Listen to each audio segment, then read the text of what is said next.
This is the second show of today. Normally we have one, but this is an important matter. And it's affecting lots and lots of people in Yonkers. Our guest is Jacene Thomas. Jacene, thank you for taking the time to speak with us. Thank you for having me. Yonkers Public Schools are in a crisis. One day is one thing, the next day is something else, then they flip it around and it's something else. They're not taking into consideration the parents. Parents have a life, they have jobs. Maybe those jobs are not as understanding as the Yonkers Public School. Correct. Please tell me, from your point of view, what is the issue? Well, thanks again, because this is really a big issue, and this is new for everyone, you know, in dealing with this pandemic and trying to work alongside a district that is servicing our children. For me, dealing with this whole new set of policies, the first problem was the fact that they don't want the parents in the school. Understandably so, pursuant to trying to keep everyone safe, which is staff at the time, you know, but at the same time, they want everyone to be remote, and they weren't providing enough devices for those to partake and be educated. It's a hardship, because when you don't have these schools open, okay, who is going to be the one overseeing the children? It would have to be the parent. Every household don't have adult children or the means to hire a nanny or to buddy up with someone related to educating their child. So that parent have to make sure that this child is in compliance, that they are in front of this computer and being a part of the lesson at the time. Now, how do you personally, how do you manage? How many kids do you have in the school system? Okay, well, I have 3 children right now in the district, 1 in high school, 1 in junior high school, and 1 in elementary, who so happen to have special needs. I just learned that my 5-year-old is on the spectrum of special needs. So with that being said, I have to manage learning a new software, which was Microsoft Teams. It's great, you know, it works out well, but there's some little glitches. But I had to apply myself to learn that. The district did not provide any type of written instructions or anything along those lines for those to know how to be savvy with it. Everything was verbal and just sporadic, you know, if you were having problems. What about those parents, Janice, that don't speak English? What about those that are not computer savvy? Right. That might not have the facility that you have of understanding Microsoft Teams. Right. How does that work? It has to be very troublesome, because this is all new. This is all new policies, and this is being pretty much a take it or leave it approach coming from the district. There was no tutorial, there was no holding of the hands when it came down to this is how we're going to work together. It was just pretty much make yourself available and do your best, okay? So for those that don't speak English, I really feel bad for them, because they have to try to figure out and work along the lines just to be a part of being educated. And it's hurtful. It's totally hurtful. Now, before Thanksgiving, we did not have a date that or how schools would operate after Thanksgiving. Right. In the meantime, you and thousands of others have jobs. Yes. They have to be at work on Monday after Thanksgiving. Right. All of a sudden, there is no classes. Do you think, or does the school put a survey out? Is there options? Do they know how those parents will be able? Yes, the economy must open. We all know that. And no one is saying, oh, we're good, we're happy with this. No one is happy. Right. But we try to find a way that we can actually work. Right. Because by doing that, what they're causing is lots of people to lose their jobs. Yes. So you want to talk on that for a minute? You know, so with that being said, you know, it's again very tough. I am fortunate to be able to work from home, but even with that, it's hard because I have to manage what is going on and provide some oversight. You know, for those that is just in this position, I would say hang in there, you know, and I wish that the city or the district would provide some kind of stipend to parents that is, you know, they want their child to be educated, but they need to go make a living too. You know, so how do we meet in the middle? You know, if you're not available to be a part of the lesson, they're gonna mark your child absent, okay? And if they do that a certain amount of times, then CPS might come knocking at your door. When you're simply trying to work along this spotty Wi-Fi or this, you know, connectivity issues and still trying to have a life, it's very tough. I can't tell you how we can meet in the middle. I really can't, except for, you know, the city should, if anything, provide a stipend to parents, you know, and not to say give them an initiative or an incentive, because yes, every parent wants their child to be educated. They just want to depend and lean on a system that's supposed to service us. So it just feels like, you know what, forget your other obligations, make sure you're in front of this device, and if you're not, we're gonna mark you absent, and then we're gonna send the people after you. It's all wrong. There is no courtesies being extended. There isn't a survey asking parents, how do you feel? There is an organization, Parents Fighting for Children. I can't recall the name of it. I don't wanna undermine it, but they're trying, but it's not enough outreach out there to really put their arms around this situation. It's all new, and there have to be some courtesies extended related to these new policies. Have you gone to the Board of Education and spoke with Dr. Casada or anyone else? I have, and I have been in contact with Dr. Cadet, you know, related to some of my issues, and I understand they are being overwhelmed with a number of issues. I'm not the only parent that is going through some of these challenges. So I'm confident they must be overwhelmed. But I have, and some things have been handled on a case-to-case basis, but then it turns back into fire all over again. As you mentioned, coming back from Thanksgiving, this week, they just decided on Sunday to close the schools from Monday.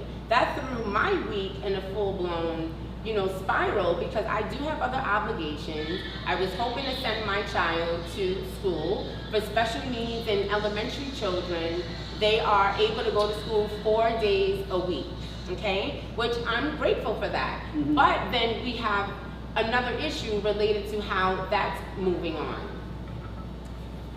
Now, have you heard about there was supposed to be a mobile lab coming around Yonkers and going into the schools for tests? Have you heard about it? I am aware of that, and actually they were supposed to be hosting a screening today in some of the yellow zone schools, and then they have another date. I am not really a fan of that, and it just feels very unique, because I feel that if they are going to do any testing, they really should start with the staff. The staff is on the front line of dealing with our children, and they, in the end, come back to us. No, Matt Dry Truck, at least what I was told today, that is no longer going to go around schools for testing. Okay. They are now they received a call from Albany, from the governor, saying that they should use the BANX or BANX testing system. Okay. Which is very reliable, that they tested about 600 people in the last 2 weeks, and of those tests, only 2 came out positive. Okay, wow. That is what they are saying. But there is definitely confusion going on. If you look at New York City, 10 days ago, they were shutting down. Today, they are opening up next week. So things seem like there is no clear path of what we are supposed to do. Right. It just feels like one giant contradiction, because we are neighboring cities. New York City just opened up their schools, if anything, this week, while Westchester, to some extent, is shutting down. You know, we really need to have this one idea of what we are doing to keep people safe. And we can't have a lot of opposition related to it. So if there is some resources that's willing to help and to try to get in front of it, I would welcome it. But then we have to look at the chain of command on how this is going to operate. And if you could speak with Dr. Quesada, what would be your suggestions to make things smoother for the students in the schools and also for the parents, because parents must be in that equation. Yes. They must be included. We cannot take decisions just based on the kids. Sure. What would you tell them? I would ask for Dr. Quesada to, for a moment, just remember we're all human beings, okay? We're not going to always make the best decisions. We are going to try to take everything, if any, into account.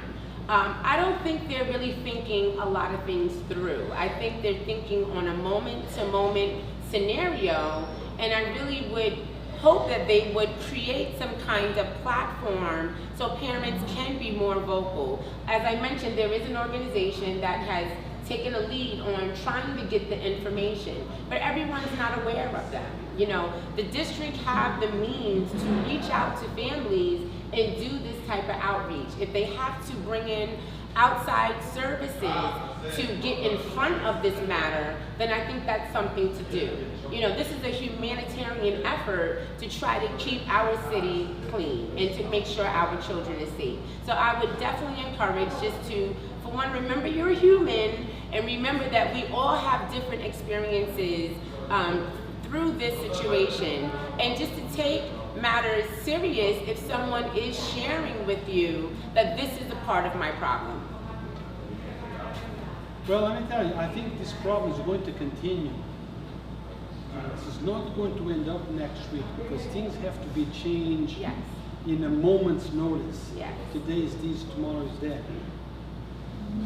As they say, we are all on this together. Yes, we are. So, I don't know what to say. No, I'm not a parent, okay? I don't leave the problems as a parent does.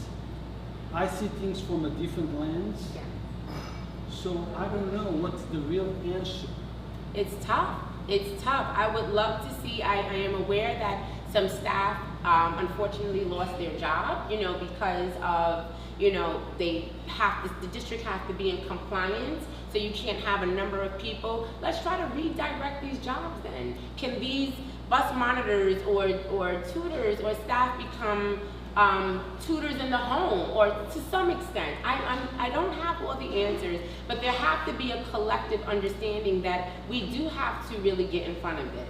And it can't be just the parents making themselves always available, to be on the forefront. I want my child to receive an education. I want them to receive a proper education. But I may not be the proper one to teach certain things along the lines of whatever that curriculum is. My children is learning all day, but this is why we depend on districts like Yonkers to service us, because they have the credentials and the means and the space.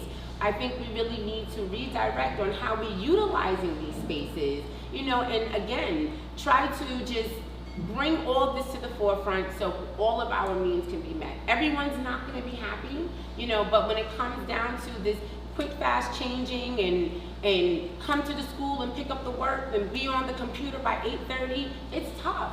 Everyone is not mobile. Everyone is not able to get on their device. Everyone don't have Wi-Fi. It's a lot. It's a lot. I would love to see Verizon or Spectrum or whatever internet system that's in the community to do more. Make sure everybody is fine so we can be a part of, moving in the right direction. Now, have you spoken with other concerned parents? Do they share your concerns and plus more, or they have other type of concerns? Yes, I have spoke to a few parents that is in my son's class. It's a diagnostic class for special needs children. And being that having a special needs child, there is an IEP, which is an individualized education plan that the school is supposed to follow. they're not in compliance with it to the fullest. So it makes the parent feel like, how am I supposed to make this work if you're not even trying to be in compliance with it? It's tough to have your child who may have behavioral problems to sit down in front of this device and take all these things serious, because there's so much going on.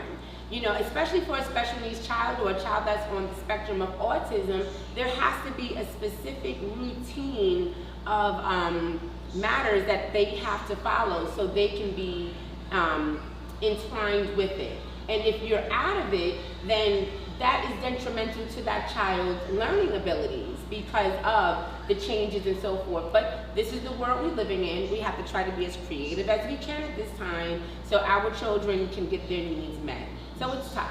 Do you think that Albany, probably Governor Cuomo, is putting any pressure on the school districts for things to be the way they are? Yes, and I think it's unfair, you know, but I understand because the governor is allowing the districts to come up with these strategies, you know, on their own to make this work. They won't fund these schools if they're not open. You know, so I understand the school want to make sure, okay, we have all these teachers, we have all this administration, we want to make sure we're keeping this bus going. But how do we do that? You know, so they are getting pressure, and I feel based on that pressure, some decisions are not being thought out.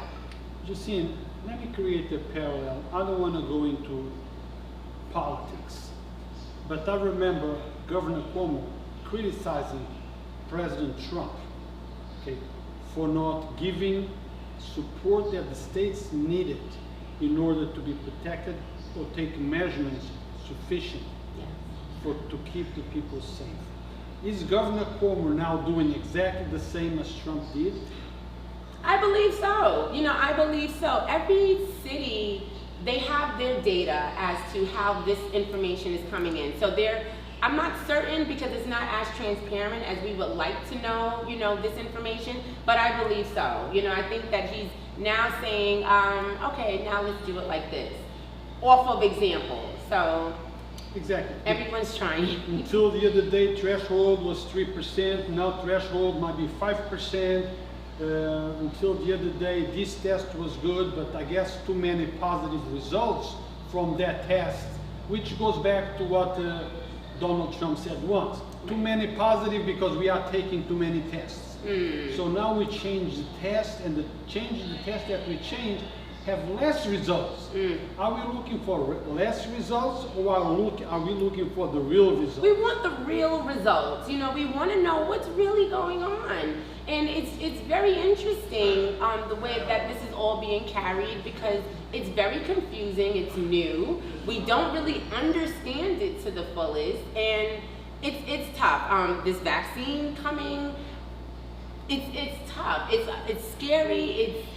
It's a lot to consume. You know, I just can't with it because it's always changing from one week to the next. And, you know, we're relying on those that govern us. So what are we doing? Jacene, would you take the vaccine if it comes out before Christmas? No. You wouldn't? I would not, because, you know, anyone that's paying attention to the way vaccines are supposed to work, we know that there has to be a trial of experiments, if anything, to see how one may be impacted by it. And that trial is supposed to take like 5 to 10 years. This is something new that has hit our country this year. It started somewhat last year, 2019, in another country, and you know, we didn't get all that exposure, but as of, you know, February 2020, it started to sprinkle down. So to kind of rush a vaccine, I don't agree with that. From the information that we're being told, it's like a 2-week quarantine scenario, and if anything, a lot of people are recovering from this. So I'm not understanding why we need a vaccine, because it feels like it's just an average cold or an average flu with some extra components to it. I don't want to undermine, you know, what they say, but it's very interesting that this is the information we're being fed. We're told, all right, you have COVID, you got to quarantine, you got to take this medicine, you know, and then everything is all good to some extent. So I would not take the test. I would not take the vaccine. I'll get tested, but I will not take the vaccine. There has to be another way.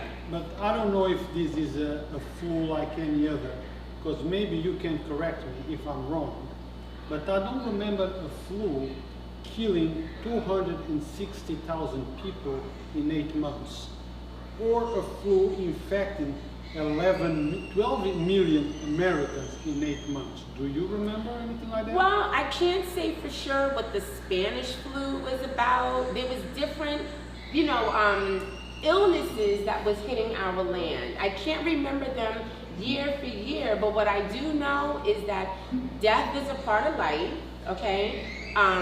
People that may have pre-existing conditions for whatever it is, you know, it happens. I don't want to undermine it and say it's the COVID that's doing that, because we really don't know. I don't feel like it's enough transparency related to all of this information. We're just being told this is what it is and that's it. Because when the president had COVID, allegedly he took a vaccine that worked for him and he was back on the prowl like within days. So what is really going on? I don't want to undermine those that govern us, but it just seems quite unique. Well, time will tell, and hopefully this thing will go away. Yes. Jacene, anything else that we forgot to mention, that you need to mention, that we need to create awareness? The only thing I would say is I would, you know, if we're going to have this camaraderie from district to households, I would hope that the ones that are on the front line would be willing to support whatever that initiative is. I am aware that the Yonkers Teacher Federation, if I said that in the right term, you know, have some concerns related to these consent and being tested, but I have a problem with those that don't live in our community and is educating our children and not taking it safe as well. So I just would like to see for all of us to be able to have the discussion. Keep in mind that yes, we all want to respect authority, we want to respect those that are before us, but we need the same type of respect in return, and that's all. Well, let me make it clear that we did contact the teachers union president, Ms. Samantha. We actually reached out to her multiple times and left a couple of messages, but unfortunately we never heard from her. So Samantha, if you're interested, give us a call back. We would like to know this from your perspective. So reach out. You can email us at yonkersvoice@yonkersvoice.com. We would love to hear from you. Are we, anything else you want to bring up? I just want to say, parents, if you're in the Yonkers School District, if there is something that you would like to address, please be so kind and reach out to me. I will be happy to listen to you. I will be happy to support you related to this matter, because I'm definitely on the front line of this, making some headway to some extent, and this is not going to be an overnight scenario. So we do need all hands on deck. We do need those voices. So feel free to contact me on my Facebook page, which is Jacene Thomas, Jacene Thomas, or you can reach out to me on Instagram at Queen Jacene. Thank you guys, and until next time. Thank you.